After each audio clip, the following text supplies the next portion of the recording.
আসসালামু আলাইকুম। আমন্ত্রণ প্রবাসীর হেলিকপ্টার লিমিটেড সপ্তাহের আলোচিত সংবাদে। সাথে আছি আমি আফরোজা দিবা। এবারের ঈদ উল আজহার ছুটি নিয়ে বড় সুখবর পেতে যাচ্ছেন ওমানের কর্মীরা। সম্ভাবনা রয়েছে এবারের ঈদের ছুটি হবে 9 দিনের। ওমান ও সৌদির তরফ থেকে ধারণা করা হচ্ছে এবারের ঈদের প্রথম দিবস আগামী 16 জুন রোববার। সেক্ষেত্রে ঈদের ছুটি হতে পারে রোববার থেকে বৃহস্পতিবার পর্যন্ত। তবে বিশেষ ছুটির আগের ও পরের শুক্র শনি মিলিয়ে ছুটির দিনের সংখ্যা দাঁড়ায় 9 দিনে। তাই মোটামুটি নিশ্চিত কর্মীরা এবার 9 দিনের লম্বা ছুটি পেতে যাচ্ছেন।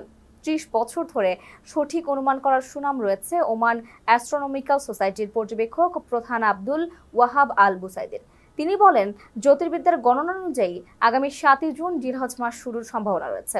তাই আরাফার দিবস হবে 15 জুন এবং ঈদের প্রথম দিন হবে 16 জুন রোববার। প্রায় একই কথা বলেছেন সৌদির চাঁদ দেখা কমিটির সদস্য ডক্টর খালেদ জাক।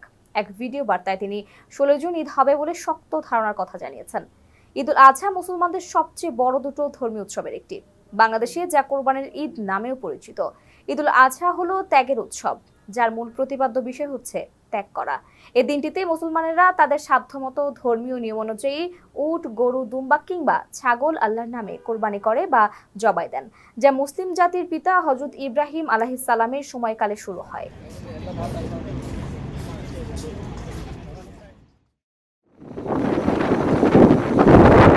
বিভিন্ন ক্যাটাগরিতে ভিসা চালু করলেও বাংলাদেশি অদক্ষ শ্রমিকদের জন্য আপাতত ওমান প্রবেশের কোনো সুযোগই রাখা হয়নি। যে 12 ক্যাটাগরির ভিসা চালু করা হয়েছে তার মধ্যে কেবল বিশেষায়িত চিকিৎসা খাতের ডাক্তার, নার্স, ফার্মাসিস্ট ছাড়া প্রযুক্তি ও প্রকৌশল খাত, শিক্ষক এবং হিসাবরক্ষক পেশায় বাংলাদেশিরা নতুন করে ভিসা নিয়ে ওমানে কাজ করার সুযোগ পাবেন। তবে খুব সাধারণ শ্রমিকদের জন্য ওমান থেকে কোনো সুখবর না আসায় তাদের অপেক্ষার পর্ব আরও দীর্ঘতর হচ্ছে। এছাড়া সুনির্দিষ্টভাবে কেবল সেসব বাংলাদেশি ভিজিট ভিসার জন্য আবেদন করতে পারবেন যারা উপসাগরীয় সহযোগিতা সংস্থার অন্তর্ভুক্ত জিসিসির দেশগুলোতে বসবাস করছেন। অর্থাৎ ঢালাওভাবে সবার জন্য ভিজিট ভিসা উন্মুক্ত করা হয়নি। গত বছরের 31 অক্টোবর বাংলাদেশিদের জন্য সব ধরনের ভিসায় স্থগিতাদেশের 7 মাস পর সিদ্ধান্ত বদলে ভিসা চালু করে ওমান। এই খবরে দেশটিতে থাকা সাধারণ প্রবাসীদের কেউ কেউ নাখোশ, অন্যদিকে খুশি বেশিরভাগ প্রবাসী এবং ওমানে যেতে ইচ্ছুক বাংলাদেশিরা। এর আগে ভিসা প্রসঙ্গে ওমান সরকারের বিভিন্ন পর্যায়ে বুধবার সকাল থেকে আলোচনা চালায় বাংলাদেশ। প্রবাসী কল্যাণ প্রতিমন্ত্রী শফিকুর রহমান চৌধুরীর নেতৃত্বে ওমানের সংশ্লিষ্ট কর্তৃপক্ষের সঙ্গে দফায় দফায় বৈঠক হয়। পরে আনুষ্ঠানিক বিবৃতির মাধ্যমে ভিসা চালুর ঘোষণা দেয় ওমান সরকার। ওমানে শ্রম রপ্তানি চালু রাখার বিষয়ে মন্ত্রী বলেন, প্রয়োজনে কোরিয়ার মতো মধ্যপ্রাচ্যের বিভিন্ন দেশ ও ওমানের জন্য ডেডিকেটেড ট্রেনিং সেন্টার চালু করা হবে। তবুও বিদেশি দক্ষ কর্মী পাঠানোর প্রক্রিয়া সচল রাখবে সরকার।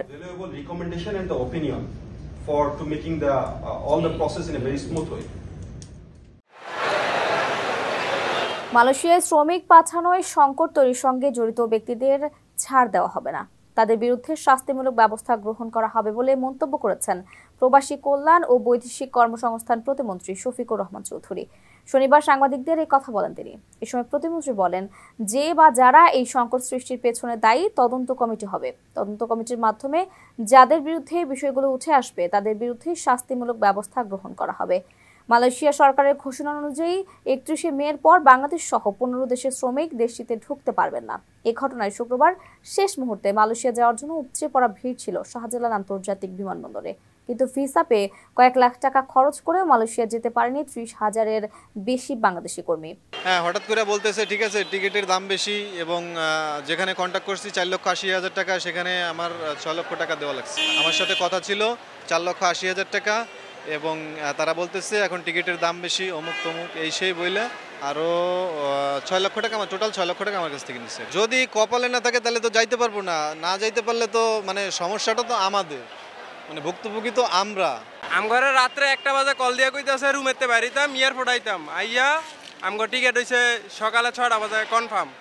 এখন আমরা বাইরে চলেছি রুমেতে, আমঘরে কইতাছে যে এখন আইসো না, কতক্ষণ পরে আসো? সকালে 9টার সময় আসো, তোমাদের 12টা বাজে ফ্লাইট। এখন 12টা বাজে, এখন কইতাছে সন্ধ্যা 6টা পর্যন্ত বসে থাকতাম। টিকিটের টাকা হ্যাঁ কি করতেছে এটা হ্যাঁ কইতাছে, আমরা তো 5 লাখ টাকা করে দিচ্ছি। আমগো টাকা মনে হয় আগেই খাইলেছি। পরিবার থেকে ভিতরে টাকা বিষয় না ভাইয়া, আমাদের পরিবার থেকে ভিতরে নিয়ে বাইরে যাওয়াতে হচ্ছে। আমরা লাইফে কি করব আমরা ভেবে পাচ্ছি না। আমার একটা ব্যবস্থা চাই আমরা, যে আর কোনো ব্যবস্থা না হলে আমরা নিজে আইন হাতে নিতে হবে। আমার এ যাবৎ 3-4টা ডেট দেওয়া হয়েছে। আমাদের থেকে 4 লাখ 5 লাখ 6 লাখ টাকা মতো নেওয়া হয়েছে, তারপরে আবার টিকিট পাচ্ছি না। এতে পরিবার সহ সবাই হতাশ। তবে ভিসা পেয়েও যারা মালয়েশিয়া যেতে পারেন না তাদের দ্রুত নেওয়ার ব্যাপারে চেষ্টা অব্যাহত রয়েছে বলে জানিয়েছেন দেশটিতে নিযুক্ত বাংলাদেশের হাই কমিশনার মোহাম্মদ শামীম আহসান। শুক্রবার রাতে কুয়ালালামপুর বিমানবন্দর পরিদর্শনে গিয়ে তিনি বলেন, যারা ভিসা পেয়ে মালয়েশিয়া আসতে পারেনি তাদের নিয়ে আসার ব্যাপারে হাই কমিশনের পক্ষ থেকে চেষ্টা অব্যাহত থাকবে।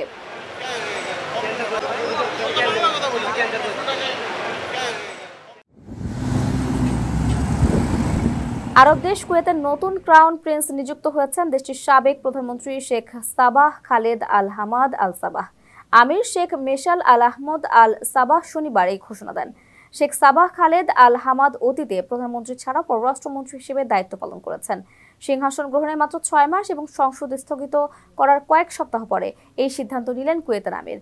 গণমাধ্যমের প্রতিবেদনে বলা হয়েছে, 71 বছর বয়সী Sheikh Sabah Khaled Al Hamad 2011 সাল থেকে 2019 সাল পর্যন্ত উপসাগরীয় এই দেশটির পররাষ্ট্রমন্ত্রী এবং এরপর 2022 সাল পর্যন্ত প্রধানমন্ত্রী ছিলেন। নির্বাচনের মাত্র 6 সপ্তাহ পরে 83 বছর বয়সী আমির Sheikh Meshal Al Ahmad Al Saba সংসদ ভেঙে দেওয়ার পর কুয়েত গত মে মাসে নতুন করে রাজনৈতিক অস্থিরতায় নিমজ্জিত হয়। সে সময় সংবিধানের বেশ কিছু ধারাও স্থগিত করেন তিনি। গত বছরের ডিসেম্বরে রাষ্ট্রপ্রধানের দায়িত্ব নেওয়া এই আমির এরপর দ্বিতীয় সরকারের নাম ঘোষণা করেন। অন্যান্য উপসাগরীয় দেশগুলোর চেয়ে কুয়েতের শাসন ব্যবস্থা কিছুটা ভিন্ন। কুয়েতের একটি প্রভাবশালী পার্লামেন্ট রয়েছে, যদিও দেশটিতে বেশিরভাগ ক্ষমতাই থাকে রাজপরিবারের কাছে। আইন প্রণেতাদের হাতে ক্ষমতা থাকলেও সরকারের সাথে তাদের নিয়মিতভাবেই মতবিরোধ সৃষ্টি হয় এবং এর জেরে বারবারই দেশটিতে সংকট দেখা দেয়।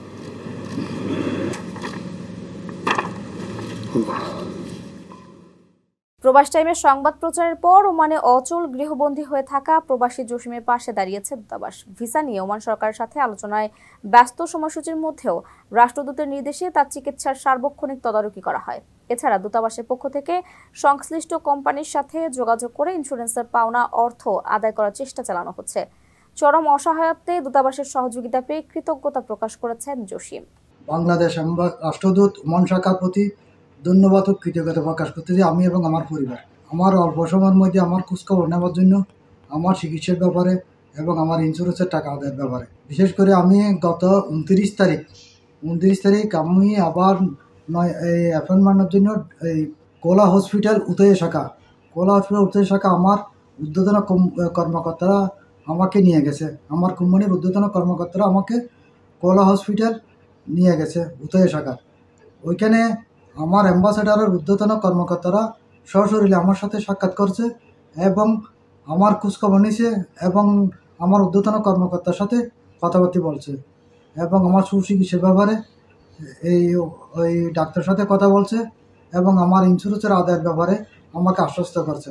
এটার জন্য আমি আবারও ধন্যবাদ কৃতজ্ঞতা প্রকাশ করতেছি ওমান বাংলাদেশ অ্যাম্বাসেডারের প্রতি।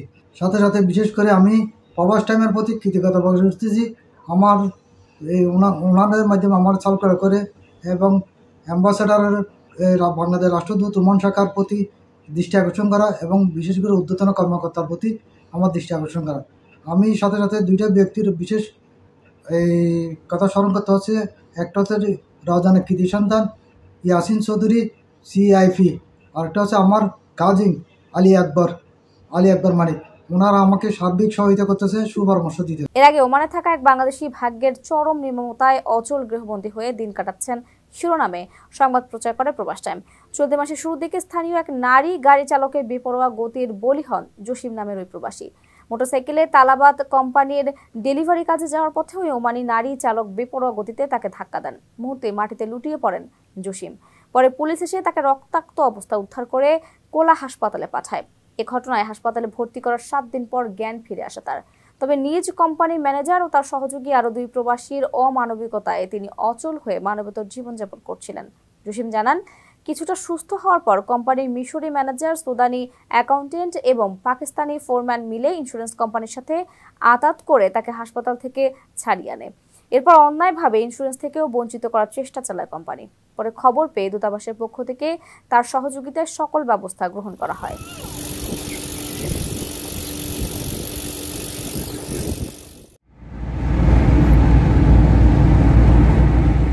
বাংলাদেশ থেকে দক্ষ শ্রমিক হিসেবে বাইক ও ট্যাক্সি চালক নেওয়ার আগ্রহ প্রকাশ করেছে সংযুক্ত আরব আমিরাত। এই মুহূর্তে দেশটির Dubai road and transport authority 900 দক্ষ বাংলাদেশি চালক নিতে আগ্রহী।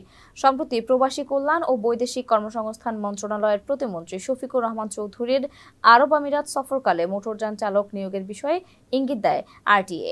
এই বিষয়ে দুবাই বাংলাদেশ কনসুলেটের শ্রম কাউন্সিলর আব্দুল সালাম জানান, প্রতিমন্ত্রী সফরকালে দুবাইয়ের একটি হোটেলে বাংলাদেশ থেকে জনশক্তি আমদানিকারক শীর্ষ 16 প্রতিষ্ঠানের চেয়ারম্যান ও প্রধান নির্বাহী কর্মকর্তাদের সঙ্গে এক বৈঠকে বাংলাদেশ থেকে দুবাইয়ে বাইক ও ট্যাক্সি চালক নেওয়ার বিষয়ে সম্মত হয়েছে আরটিএ।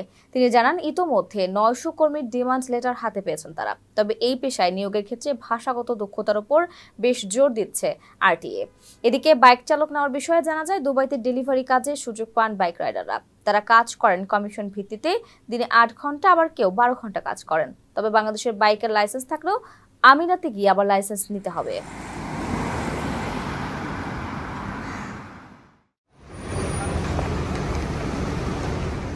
ওমানের স্বল্প মূল্যে ওষুধ সরবরাহের পাশাপাশি বিশেষজ্ঞদের মাধ্যমে প্রবাসীদের স্বাস্থ্য পরামর্শ দিয়ে যাচ্ছে আল হামিরিয়ার বাংলাদেশি প্রতিষ্ঠান আল শেফার ফার্মেসি। আল হামিরিয়ার গালফ ওভারসিজ এক্সচেঞ্জের পাশেই মে মাসের শুরুর দিকে এর কার্যক্রম শুরু হয়। আলাপকালে প্রতিষ্ঠানটির কর্ণধার জানান, ফার্মেসিতে সকাল 8টা থেকে বেলা 1টা এবং বিকাল 4টা থেকে রাত 12টা পর্যন্ত প্রয়োজনীয় সকল ঔষধ পাওয়া যাবে। আর প্রবাসীদের জন্য থাকবে বিশেষ মূল্য ছাড়ের সুবিধা। আসসালামু আলাইকুম রহমতুল্লাহ। সকল বাংলাদেশি প্রবাসী ভাইদের জানাই সুস্বাগতম আল শেফার ফার্মেসি। আমার পক্ষ থেকে আপনাদের জন্য A to Z যে কোনো প্রয়োজনীয় সকল medicine, cosmetics and surgical item available পাওয়া যাবে যে কোনো সময়। আর যে কোনো প্রয়োজনে না থাকলে আমরা ব্যবস্থা করে দেব, এবং কি ন্যায্য মূল্যে আমাদের পক্ষ থেকে আপনাদের জন্য বিশেষ বিশেষ বিশেষ ছাড় থাকবে ইনশাআল্লাহ। দর্শক, এই ছিল প্রবাসীর হেলিকপ্টার লিমিটেড সপ্তাহের আলোচিত সংবাদে। এতক্ষণ সাথে থাকার জন্য ধন্যবাদ। কারো কাছে স্বপ্ন পূরণ, কারো আনন্দের উপলক্ষ, আবার কারো জীবন পাল্টে দেওয়ার মুহূর্ত, কখনো জীবন বাঁচাতে সর্বোচ্চ গতিতে উড়ে চলা, কারো আবেগের শেষ মুহূর্ত, আপনজনের শেষ বিদায়ে শামিল হওয়া, এমন সব ইচ্ছে পূরণে সর্বনিম্ন ভাড়ায় দ্রুত গতির বাহন প্রবাসীর হেলিকপ্টার। আপনার প্রয়োজনে যোগাযোগ করুন আমাদের হটলাইনে।